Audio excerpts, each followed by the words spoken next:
nasimama hapa kuwaambia hiyo kazi ya kuunganisha stima haitasimama mpaka tufikishe stima kwa nyumba ya kila mwananchi.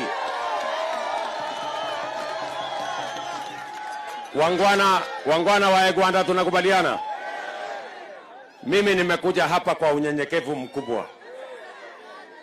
Nyinyi mshawahi kuniona hapa? Ni mara yenu ya kwanza? Na ndio nilisema wacha nilete macho yangu pia niwaone, kwa sababu mimi nataka mwaka huu, si mnajua hiyo kazi yote tumefanya, tuliunda na serikali tuliunda na Wakenya wengine. Hii ya mwaka huu jameni, mimi nimekuja kwenu, nataka tuunde hii serikali ya mwaka huu na watu wa hapa kwenu Egwanda. Nyinyi mko tayari tuunde hiyo serikali? Mko tayari? Mimi nataka niwaulize na nataka mnisikize kwa makini. Sawa sawa? Mimi nataka niwaambie ya kwamba kuna watu wachache, mlisikia juzi ati watu 50 wameenda kuketi chini kwa hoteli ati Safari Park ati wapange ati nani atakuwa rais wa Kenya. Mimi nauliza nyinyi watu wa hapa Egwanda, kuna watu mlituma Nairobi ati waende wafanye interview nani atakuwa rais wa Kenya? Mlitumana Nairobi ati ifanye interview nani atakuwa rais wa Kenya?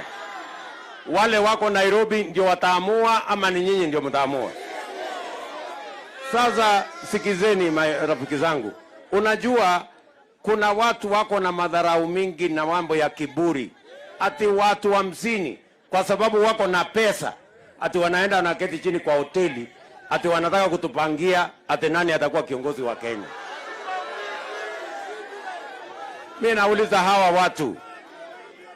watu wa madharau na kiburi, hiyo madharau yao na kiburi yao tutakomesha mwaka huu.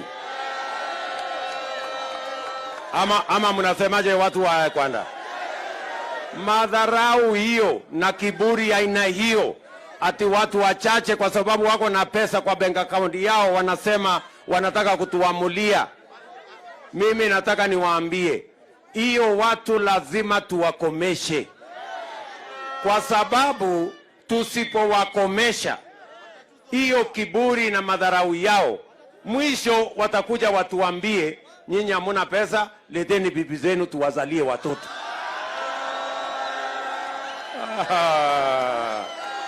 Hapana. No. Nyinyi mnakubali madharau kama hiyo na matusi kama hiyo? Hawa watu tunawaambia kutoka hapa Egwanda ya kwamba haijalishi hata kama uko na bilioni ngapi kwa akaunti yako, kura yako ni moja. Kama mama mboga wa hapa Egwanda, kura yake pia ni moja. Ama ni namna gani marafiki zangu? Tunaelewana? Na mimi nataka munisikize kwa makini, kwa sababu hawa watu wanasema wanataka sasa ati wakuje wabadilishe katiba, ati watengeneze rais pepari, ati rais mfalme mwenye ana control bunge, ana control judiciary, ana control executive, ati kazi yetu ni kuabudu na kupigia hawa magoti. Mimi nauliza nyinyi, mnataka rais mwenye ni mfalme ama mnataka rais mfanyikazi? Si mnataka rais mfanyikazi? Ama namna gani? Kwani mnataka mtu ya sisi kuabudu yeye? Kwani hata mtu akikuwa rais amekuwa Mungu? Si ni binadamu?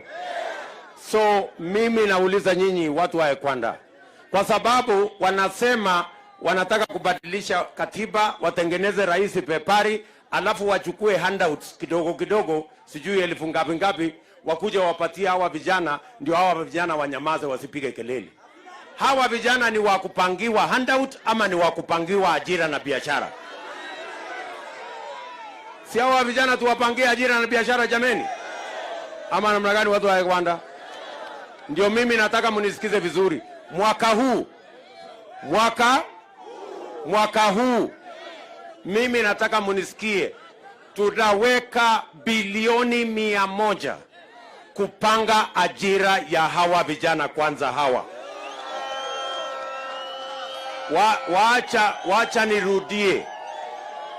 Wacha nirudie.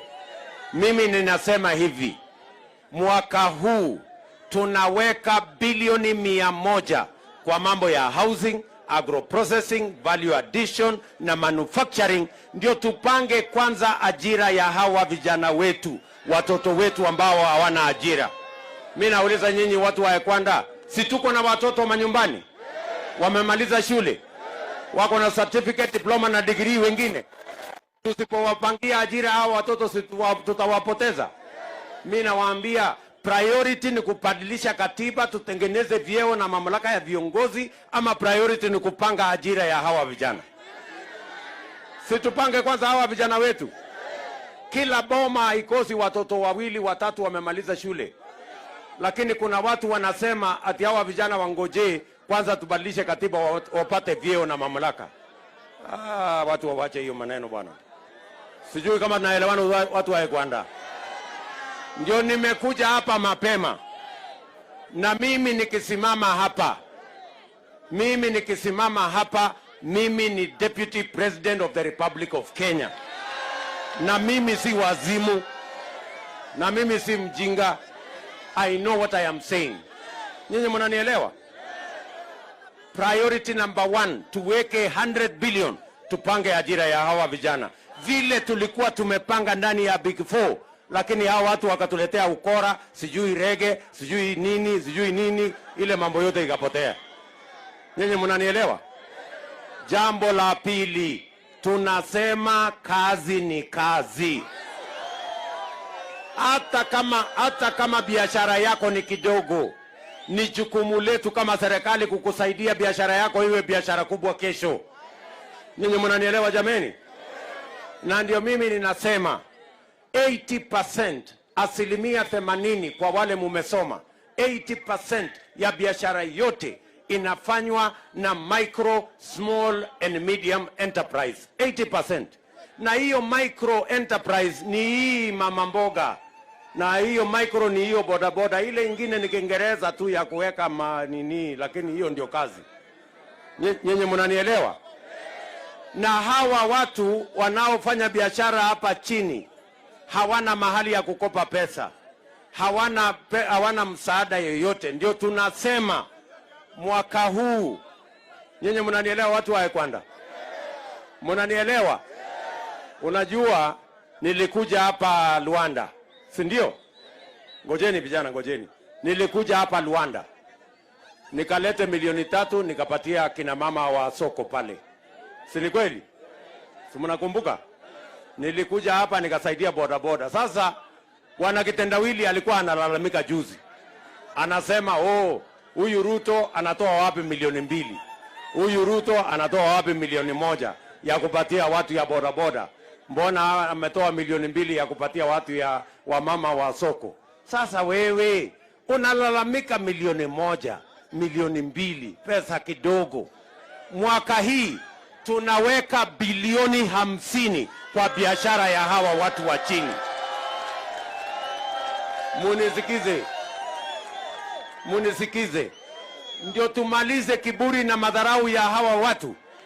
Mimi nimesema tunaweka bilioni 50 kwa biashara ya hawa watu wa chini.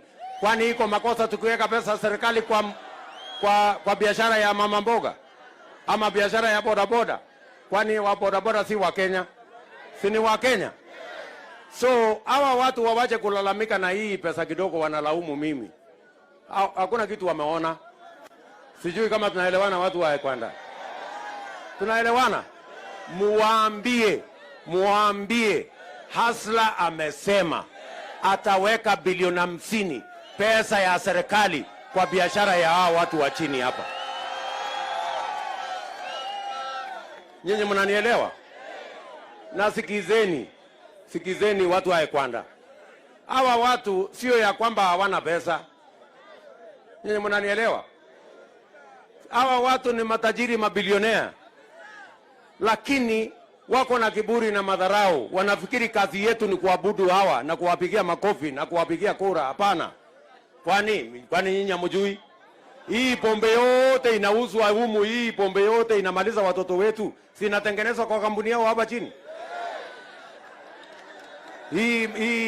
Hii gas yote inatumika hapa, si iko na kampuni yao? Si mambo ya kuzungusha petroli hapa, si ni kampuni yao? Alafu wanachukua pesa wanaenda kununua nyumba Dubai, wanaenda kununua nyumba London, wanaenda kununua nyumba South Africa, alafu wanarudi hapa wanalalamika, sijui mbona huyu amepatiwa 1 million, mbona huyu amepatiwa. Ninyi kwendeni kabisa, hiyo maneno mtawacha. Hii Kenya hapana yenu peke yenu. Hii Kenya ni yetu sisi zote. Ama mnasemaje watu wa Kwanda? Tuko pamoja. Hii ndio mwaka tutamaliza kiburi na madharau ya watu wachache. Na tutengeneze Kenya ya usawa. Nyenye mnanielewa? Ndio tutengeneze hii Kenya ya usawa. Mimi nataka niwaulize. Tumeendesha mfumo, wale mumesoma, tumeendesha mfumo wa uchumi inaitwa trickle down. Imefaidi watu wachache na watu wengi kule chini wanahangaika. Wanasema wanataka waendelee na hiyo mfumo ya uchumi inaitwa trickle down. Watu wachache wafaidike, alafu kwa huruma wakuje wasaidie wale wengine wa chini. Mumengojea kuonewa huruma miaka ngapi? Mumepata? Hamujapata chochote. So mimi ninasema mwaka huu watu wa Kwanda, nataka nikubaliane na nyinyi. Mwaka huu tubadilishe mfumo wa uchumi wa Kenya. Badala ya ile ya juu tungojee chini, mwaka huu tupindue. Hata rais wa Marekani amekubali ya kwamba tubadilishe mfumo wa uchumi, ianze chini ndio tupandishe kila mtu twende juu. Mimi nauliza nyinyi, mnataka tuendelee kungojea ile ya juu, hatujui itafika lini? Tubadilishe, tupindue, tuanze huku chini, ili tupange ajira ya hawa vijana kwanza hapa chini, na tupange biashara yenu kwanza hapa chini, na tupange kilimo kwanza hapa chini. Mnasema tungojee ya juu ama tubadilishe tuanze chini? Tuanze chini hapa bottom, alafu tuende up. Bottom alafu up. Bottom up. Haya, wapi watu wa bottom up hapa? Nione watu wa bottom up, bottom up, bottom up.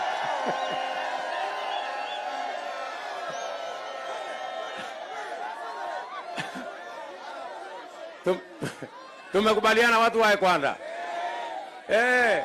Nasikizeni jameni, sikizeni. Mimi nawaomba kwa unyenyekevu, nyinyi msikubali ati watu waamulie nyinyi ati vile mambo itakavyokwenda. Ati watu wachache waketi kona fulani, alafu watu waamulie mambo inaenda namna gani. Nyinyi mnanielewa? Tutatembea pamoja safari hii watu wa Kwanda.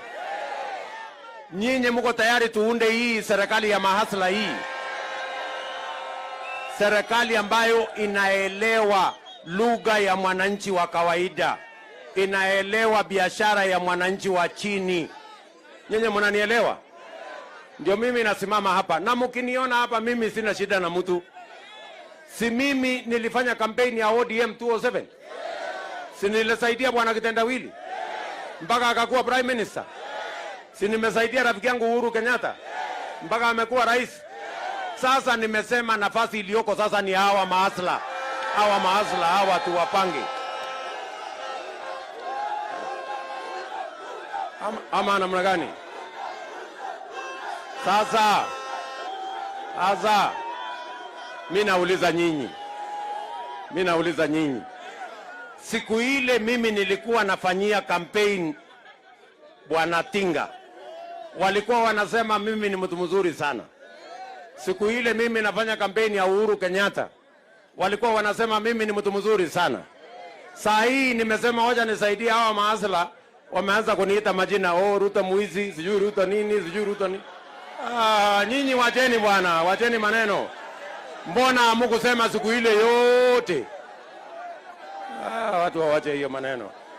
Sijui kama tunaelewana. Siku ile mimi nasaidia hawa wanasema mimi ndi mtu mzuri. Saa hii nimesema hoja nisaidia hawa chini hapana. Hapana, no. Sijui kama tunaelewana. Ndugu zangu watu wa Luanda, mumekubali tutembee pamoja? Tuunde hii serikali pamoja? Na tupange vizuri. Na msikuwe na wasiwasi.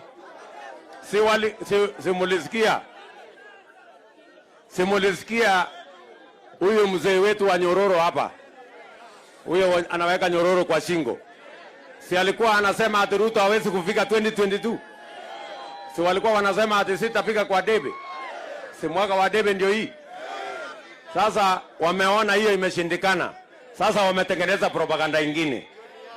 Ati wamesema sasa ati huyu Ruto hata akishinda kuwa rais hata tangazwa kwa sababu ya deep state, sijui na system, sijui na kina nani. Watu wae kuanda. Mimi nataka muniangalie vizuri. Nyinyi mkiniona mimi ni mtu ya kunyang'anywa kura kweli? Mkiniona mimi ni mtu ya kunyang'anywa kura? Watu wanacheza bwana. Hawa watajua hawajui. Nyinyi mnanielewa? Kwani si mimi ndio deputy president wa Kenya? Kwani iko system mimi sijui? Kwani iko deep state mimi sijui? Situlishindana na hao wanaume? Situlishindana Msambweni na watu ya handshake? Situliwashinda? Situlishindana na hao Wajuja? Situliwashinda? Situlishindana na hao wa Kiambaa? Situliwashinda? Tarehe 9 mwezi wa 8 mwaka huu tutawashinda asubuhi na mapema.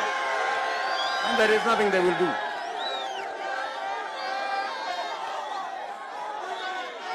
Zikia, na hakuna kitu watafanya. They will do nothing.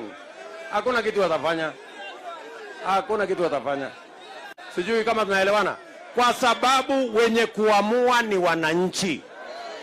Kura yenu ndio inaamua. Mtu asiwadanganya ati iko kitu inaitwa deep state sijui system hewa. Hiyo ni siasa ya porojo ya bure. Nyinyi ndio kusema. Nyinyi mnanielewa? Tumekubaliana watu wae kwanda. Tutatembea pamoja. Mimi nimekuja kwenu mapema my friends. Si ndio? Nimekuja hapa mapema. Ndio tukubaliane. Na nataka tutembee pamoja. Tumekubaliana? Sawa. Hebu nione wale wanasema tumekubaliana. Kwa hivyo nikisema harambee tunasema UDA. Harambee. Harambee. Harambee. Nikisema UDA tunasema kazi ni kazi. UDA. UDA. And therefore we want to say, for the avoidance of any doubt, that we will not accept a few people sitting in some hotel or air-conditioned office to decide the destiny of our nation. We will not accept anybody's puppet whose interest is to protect the wealth, influence, and the interest of a few. We are going to elect a leader who is going to look after the interests of every Kenyan, create opportunity for millions of our citizens, create jobs for millions of our young people, and ensure that everybody's sweat and everybody's energy and talent counts in the Republic of Kenya. This is our country. It is not the country of a few people. Nyenye mnanielewa? And we will not accept an imperial president that has control over the judiciary using the ombudsman, and control over the executive, and also control over the legislature using appointments in the legislature. We want a president who will be a servant, accountable leader that can look after the interests of everybody in Kenya. Nyinyi tunaelewana jameni? Watu wawache mchezo nani. So mimi nimekuja hapa watu wa Luanda kuuliza kwa unyenyekevu kama mko tayari tutembee hii safari pamoja. Mko tayari? Niko hapa na muungwana anaitwa Atingo.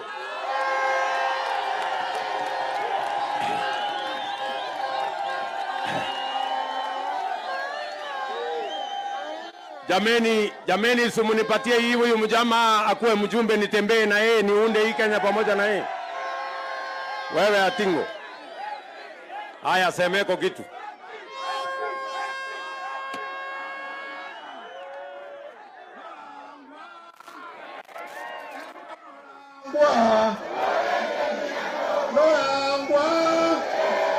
Ruto Norangwa. Abantu bekwenda mjambo. Wangapi wako na furaha? Wacha nione kwa mikono. Wangapi wako na furaha? Bas. Jambo la kwanza, na mnanisikiza kwa makini sana. Mimi, kwa wale ambao hawanijui vizuri, mimi ndio hustler MCA kutoka Luanda. Mimi ndiye rafiki wa karibu wa Mheshimiwa Deputy President. Nimemleta mara mingi kutembea area ya Luanda. Wakati amekuwa Luanda juzi, nilimwambia tulisahau watu wetu Wekuanda.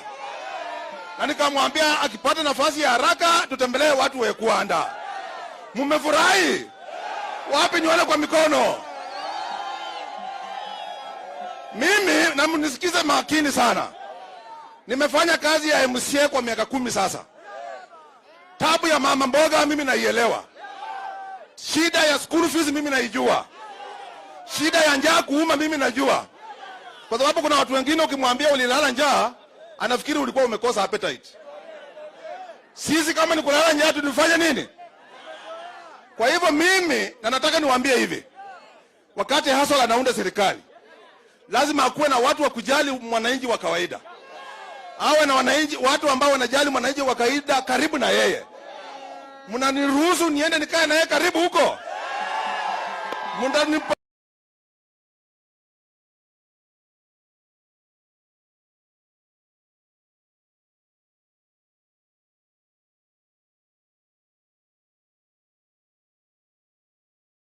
patia hii kiti ya UMP. Wapi nione kwa mikono? Wapi nione kwa mikono? Nataka kuwauliza kwa unyenyekevu sana. Shida ya mwananchi mimi naielewa. Nataka mniruhusu, mnipatie hii ticket, nikae na hustler huko juu, nikiwa mbunge wenu, niwatetee mambo ya mabarabara, nitetee mambo ya wananchi, ya watoto kusoma, wa mama kutengenezewa manyumba zile ambazo zimeanguka. Ile ni kazi ambayo mimi nafanya kama MCA. Lakini sasa nataka mnitume huko juu, hizi vitu zote ziteremka hapa chini. Mnanikubaliana na mimi? Wapi nione nduru? Asanteni sana watu wa Kwanda. Mimi sasa tumeanza safari. Na mimi nitarudi hapa tuanze safari ya kwenda wapi? Tukiwa na nani? Norangwa. Nosuye. Ruto nosuye. Asanteni sana.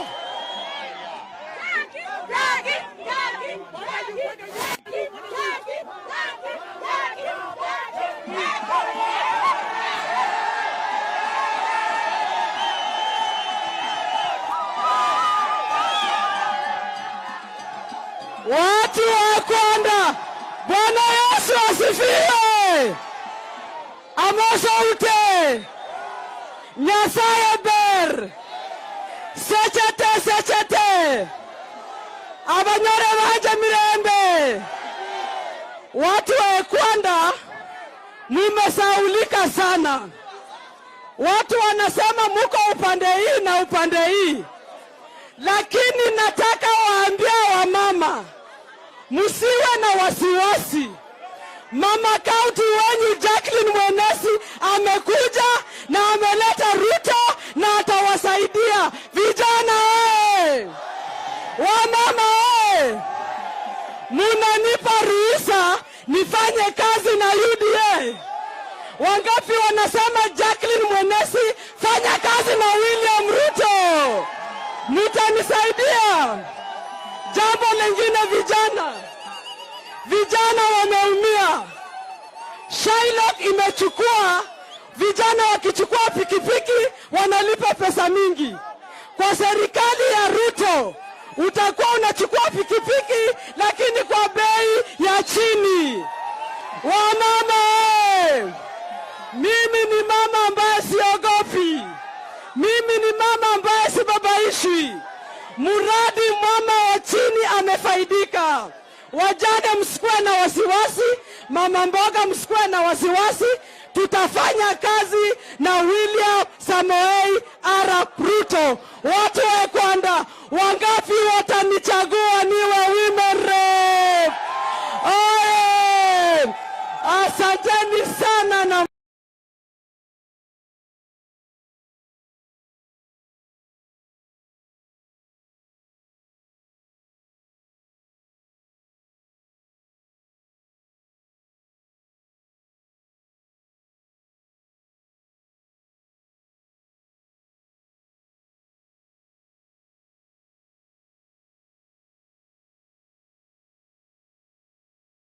mbarikiwe.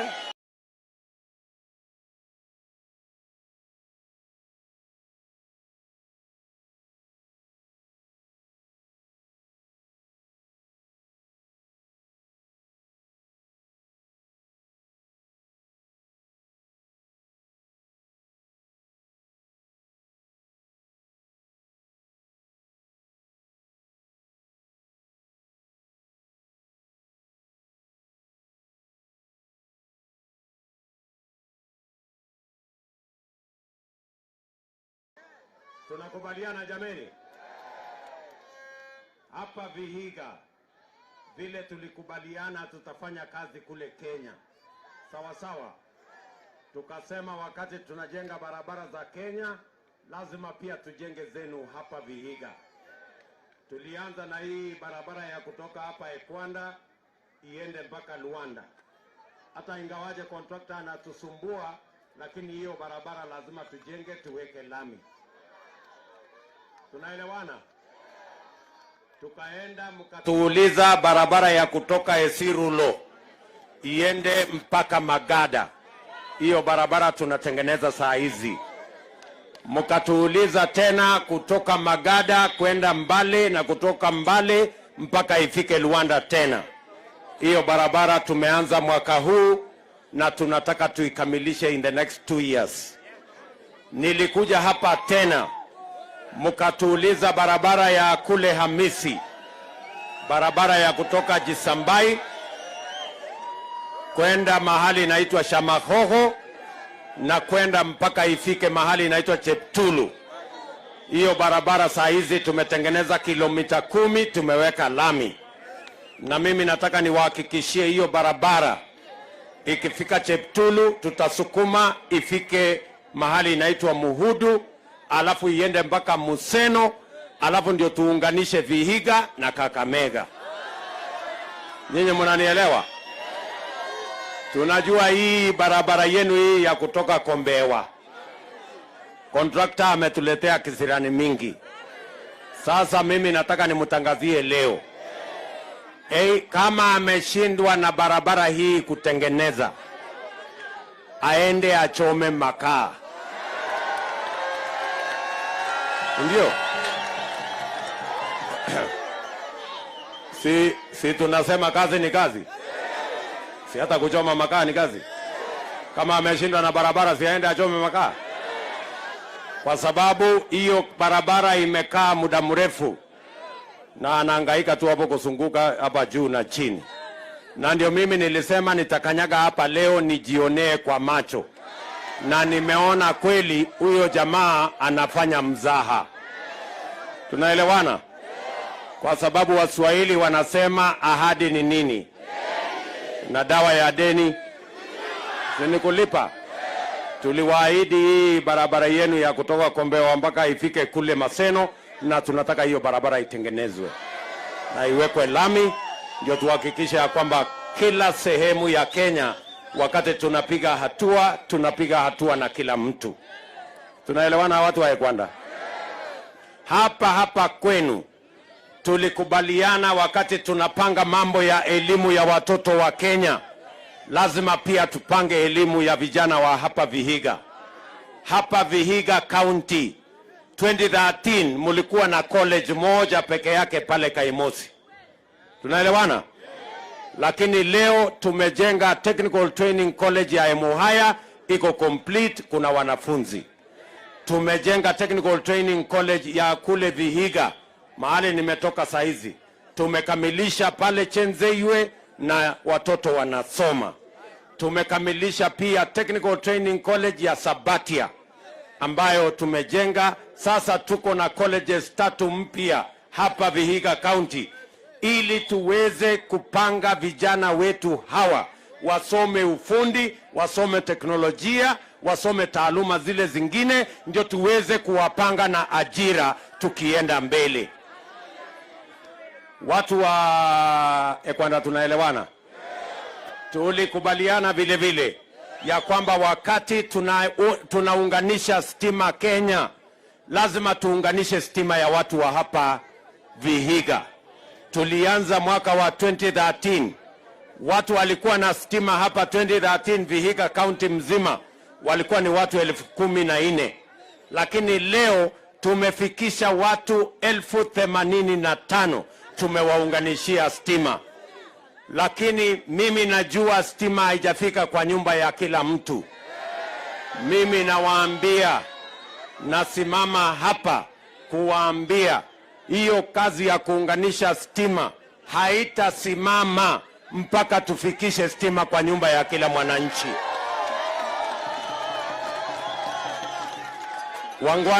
Wangwana wa Ekwanda tunakubaliana?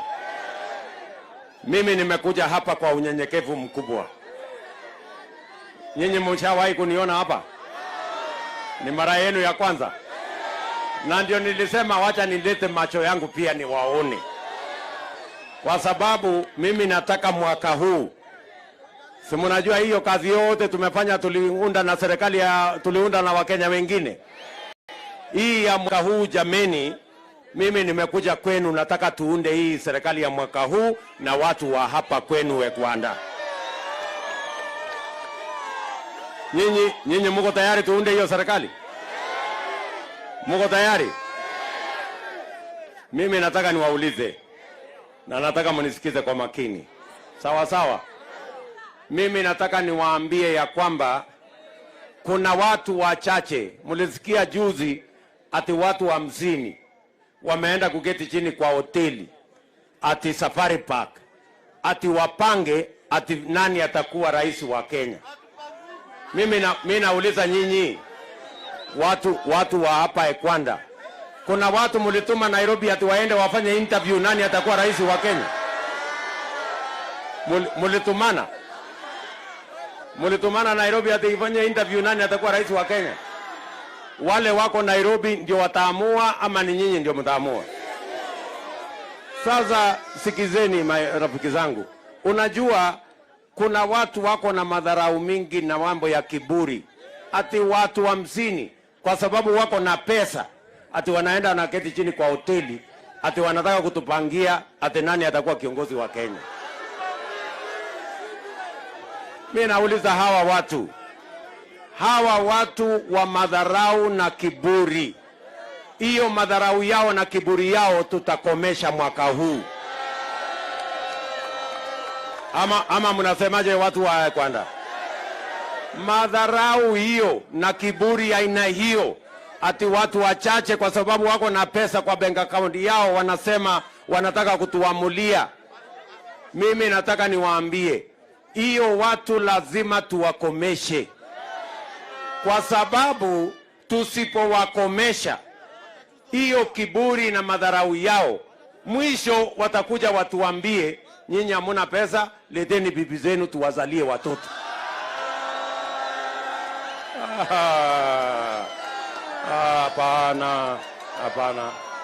Hapana. No.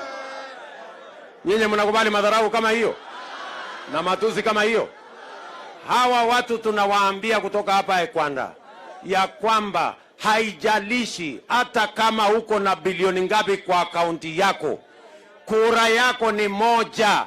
Kama mama mboga wa hapa Ekwanda, kura yake pia ni moja.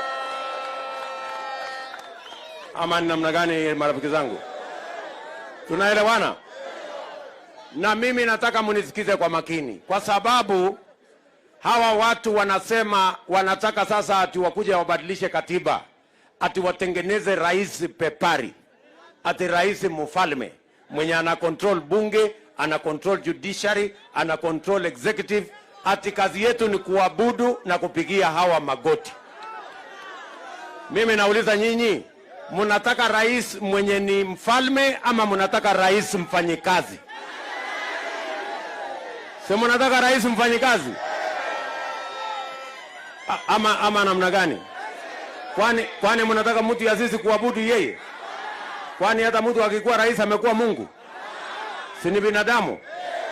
So mimi nauliza nyinyi watu wa Ekwanda, kwa sababu wanasema wanataka kubadilisha katiba, watengeneze rais pepari, alafu wachukue handouts kidogo kidogo, sijui 1000 ngapi ngapi, wakuja wapatia hawa vijana, ndio hawa vijana wanyamaze, wasipige kelele.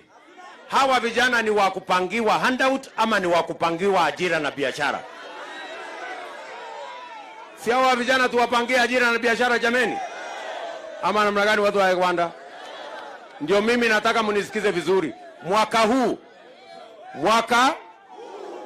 huu mimi nataka munisikie, tutaweka bilioni 100 kupanga ajira ya hawa vijana kwanza hawa.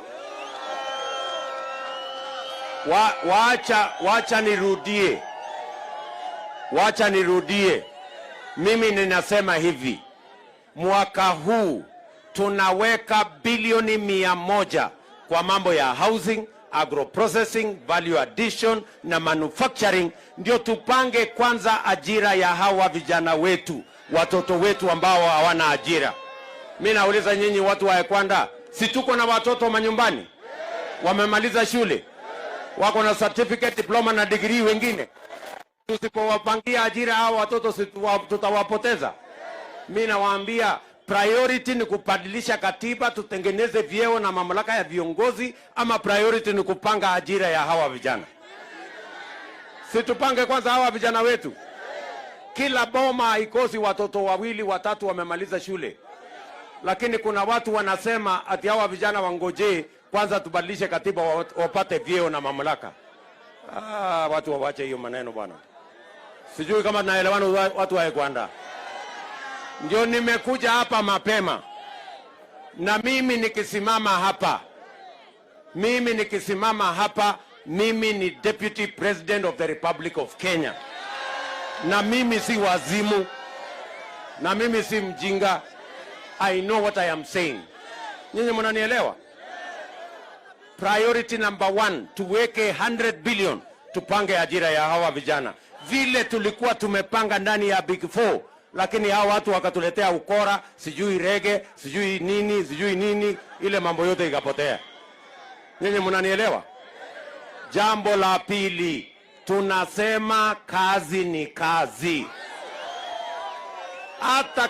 Hata kama biashara yako ni kidogo, ni jukumu letu kama serikali kukusaidia biashara yako iwe biashara kubwa kesho. Nyinyi mnanielewa jameni?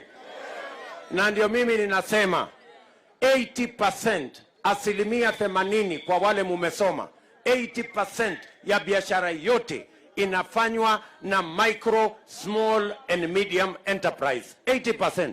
Na hiyo micro enterprise ni hii mama mboga, na hiyo micro ni hiyo bodaboda, ile ingine ni Kiingereza tu ya kuweka manini, lakini hiyo ndio kazi. Nyinyi mnanielewa? Na hawa watu wanaofanya biashara hapa chini hawana mahali ya kukopa pesa, hawana msaada yoyote. Ndio tunasema mwaka huu, nyinyi mnanielewa watu wa Ekwanda? Mnanielewa? Unajua nilikuja hapa Luanda, si ndio? Ngojeni vijana, ngojeni. Nilikuja hapa Luanda, nikalete 3 nikapatia kina mama wa soko pale. Si ni kweli? Si mnakumbuka? Nilikuja hapa nikasaidia bodaboda. Sasa wana kitendawili alikuwa analalamika juzi, anasema huyu Ruto anatoa wapi 2 milioni? Huyu Ruto anatoa wapi 1 milioni ya kupatia watu ya bodaboda? Mbona ametoa 2 milioni ya kupatia wamama wa soko. Sasa wewe unalalamika milioni 1, milioni 2, pesa kidogo. Mwaka hii tunaweka bilioni 50 kwa biashara ya hawa watu wa chini. Munisikize, ndio tumalize kiburi na madharau ya hawa watu. Mimi nimesema tunaweka bilioni 50 kwa biashara ya hawa watu wa chini. Kwani iko makosa tukiweka pesa serikali kwa biashara ya mama mboga ama biashara ya bodaboda? Kwani wa bodaboda si wa Kenya? Si ni wa Kenya? So hawa watu wawache kulalamika na hii pesa kidogo wanalaumu mimi. Hakuna kitu wameona. Sijui kama tunaelewana watu wa Ekwanda. Tunaelewana?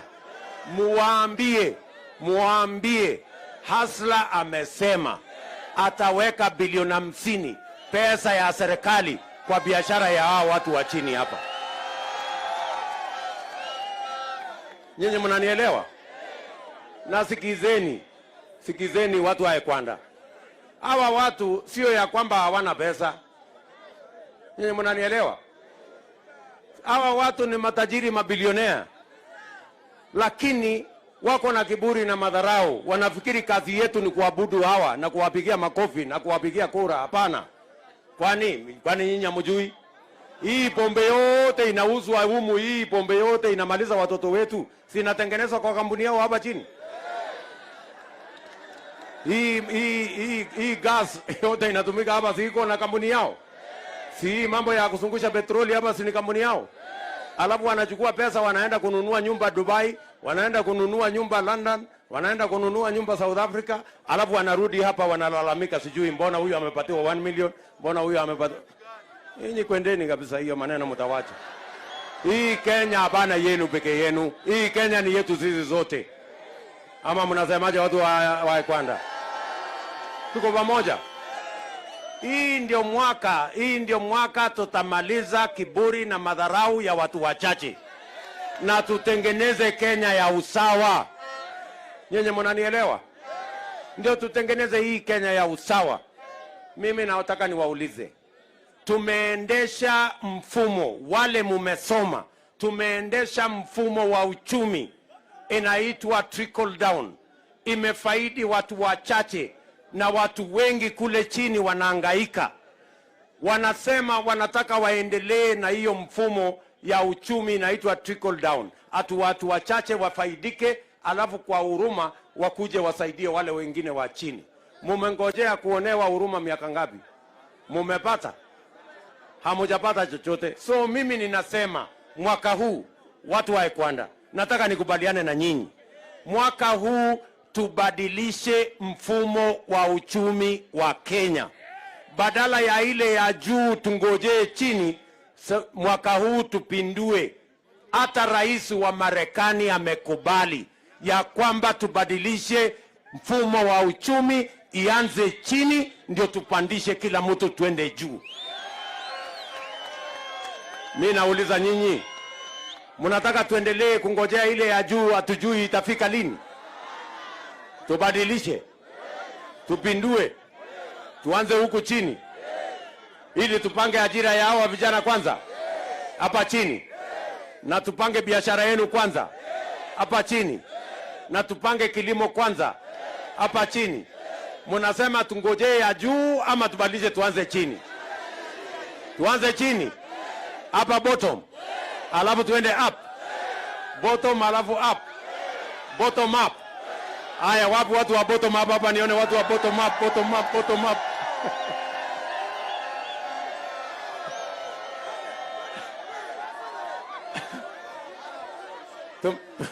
Tumekubaliana watu wa Ekwanda? Na sikizeni jameni, sikizeni. Mimi nawaomba kwa unyenyekevu, nyinyi musikubali ati watu waamulie nyinyi ati vile mambo itakavyokwenda. Ati watu wachache waketi kona fulani alafu watu waamulie mambo inaenda namna gani. Nyinyi mnanielewa? Tutatembea pamoja safari hii watu wa Ekwanda. Nyinyi mko tayari tuunde hii serikali ya mahasla hii? serikali ambayo inaelewa lugha ya mwananchi wa kawaida, inaelewa biashara ya mwananchi wa chini. Nyenye mnanielewa? Ndio mimi nasimama hapa, na mkiniona hapa mimi sina shida na mtu. Si mimi nilifanya kampeni ya ODM 207? Si nilisaidia bwana Kitendawili mpaka akakuwa prime minister? Si nimesaidia rafiki yangu Uhuru Kenyatta mpaka amekuwa rais? Sasa nimesema nafasi iliyoko sasa ni hawa maasla, hawa tuwapange. Ama namna gani? Sasa mimi nauliza nyinyi, siku ile mimi nilikuwa nafanyia campaign Bwana Tinga, walikuwa wanasema mimi ni mtu mzuri sana. Siku ile mimi nafanya kampeni ya Uhuru Kenyatta, walikuwa wanasema mimi ni mtu mzuri sana. Saa hii nimesema hoja nisaidie hawa maasla, wameanza kuniita majina, Ruto muizi, sijui Ruto nini, sijui Ruto nini. Nyinyi wacheni bwana, wacheni maneno. Mbona hamkusema siku ile yote? Watu wawache hiyo maneno. Sijui kama tunaelewana. Siku ile mimi nasaidia hao, wanasema mimi ndi mtu mzuri.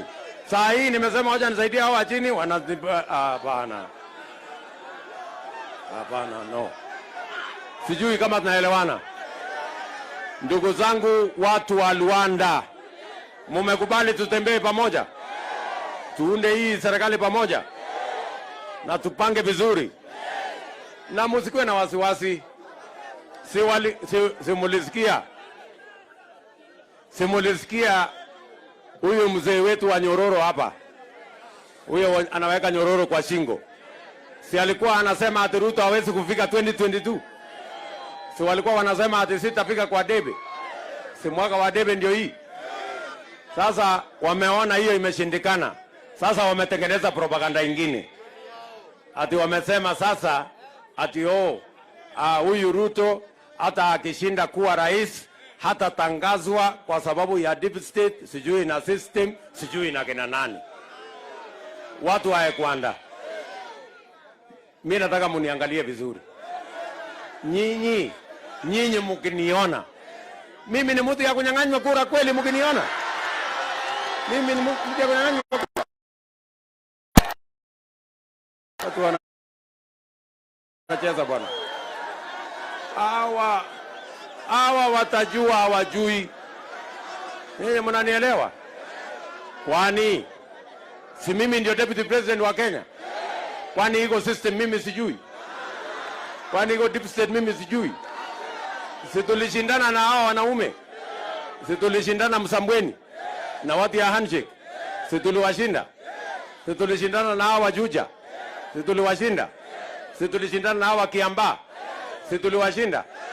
Tarehe 9 mwezi wa 8 mwaka huu tutawashinda asubuhi na mapema.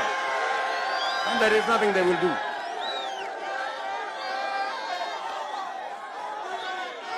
Zikia. Na hakuna kitu watafanya. They will do nothing. Hakuna kitu watafanya. Hakuna kitu watafanya. Sijui kama tunaelewana. Kwa sababu wenye kuamua ni wananchi. Kura yenu ndio inaamua. Mtu wasiwadanganya ati iko kitu inaitwa deep state sijui system hewa. Hiyo ni siasa ya porojo ya bure. Nyinyi ndio kusema. Nyinyi mnanielewa? Tumekubaliana watu wae kwanda. Tutatembea pamoja. Mimi nimekuja kwenu mapema my friends. Si ndio? Nimekuja hapa mapema. Ndio tukubaliane. Na nataka tutembee pamoja. Tumekubaliana? Sawa. Hebu nione wale wanasema tumekubaliana. Kwa hivyo nikisema Harambee tunasema UDA. Harambee. Harambee. Harambee. Nikisema UDA tunasema kazi ni kazi. UDA. UDA.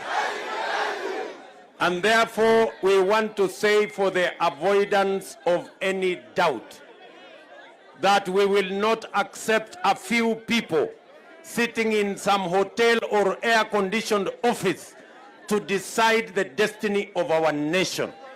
We will not accept anybody's puppet whose interest is to protect the wealth, influence, and the interest of a few.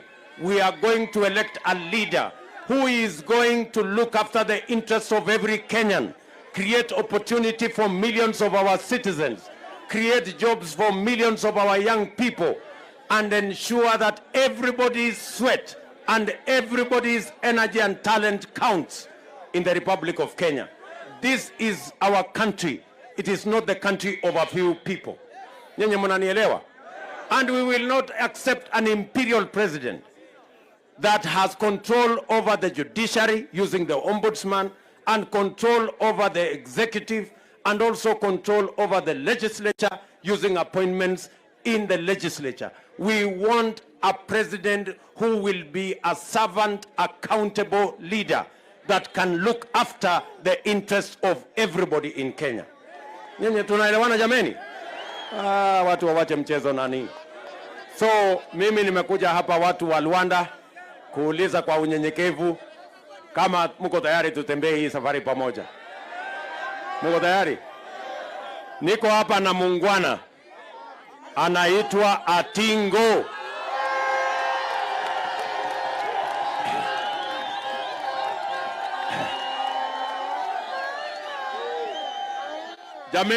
Jameni simunipatie hii huyu mjamaa akuwe mjumbe nitembee na yeye niunde hii Kenya pamoja na yeye. Wewe Atingo. Haya semeko kitu.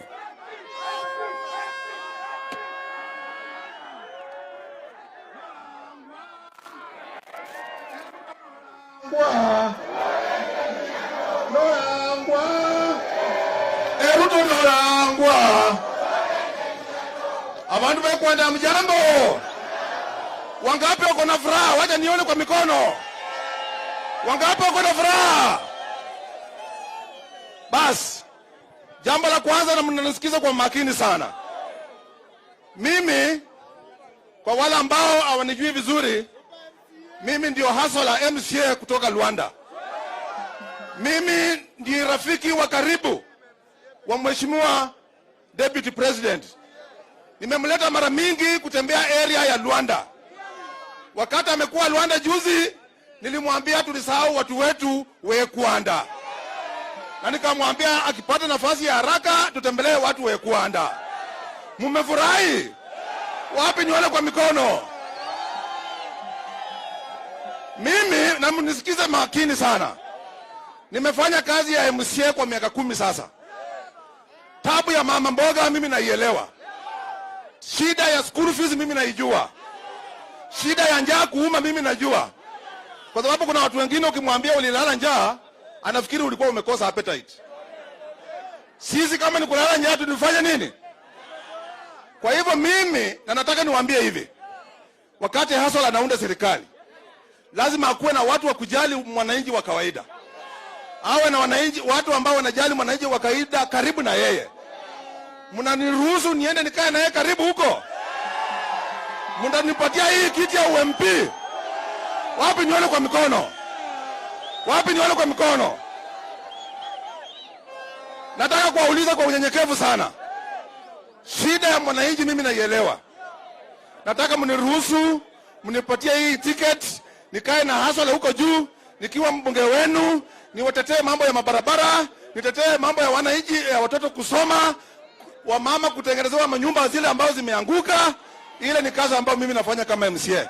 Lakini sasa nataka mnitume huko juu, hizi vitu zote ziteremke hapa chini. Mnanikubaliana na mimi? Wapi nione nduri? Asanteni sana watu wa Kwanda. Mimi sasa tumeanza safari. Na mimi nitarudi hapa tuanze safari ya kwenda wapi? Tukiwa na nani? Norangwa. Ruto Norangwa. Nosuye. Ruto nosuye. Asanteni sana.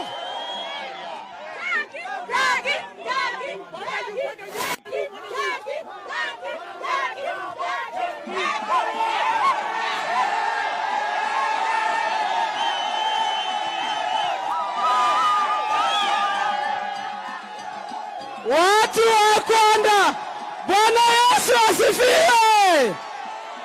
Amosoute Nyasaye ber sechete abanyore baje mirembe. Watu wa Kwanda mumesaulika sana. Watu wanasema muko upande hii na upande hii, lakini nataka waambia wamama musiwe na wasiwasi. Mama kaunti wenyu Jacqueline Mwenesi amekuja na ameleta Ruto na atawasaidia. Vijana wamama munanipa ruhusa nifanye kazi na UDA. Wangapi wanasema Jacqueline Mwenesi fanya kazi na William Ruto? Mutanisaidia. Jambo lingine, vijana wameumia. Shylock imechukua vijana, wakichukua pikipiki wanalipa pesa mingi. Kwa serikali ya Ruto utakuwa unachukua pikipiki lakini kwa bei ya chini. Wamama, mimi ni mama ambaye siogopi. Mimi ni mama ambaye sibabaishwi. Muradi mama wa chini amefaidika. Wajane msikuwe na wasiwasi, mama mboga msikuwe na wasiwasi. Tutafanya kazi na William Samoei Arap Ruto. Watu wa Kwanda, wangapi watanichagua niwe women rep? Asanteni sana na mbarikiwe.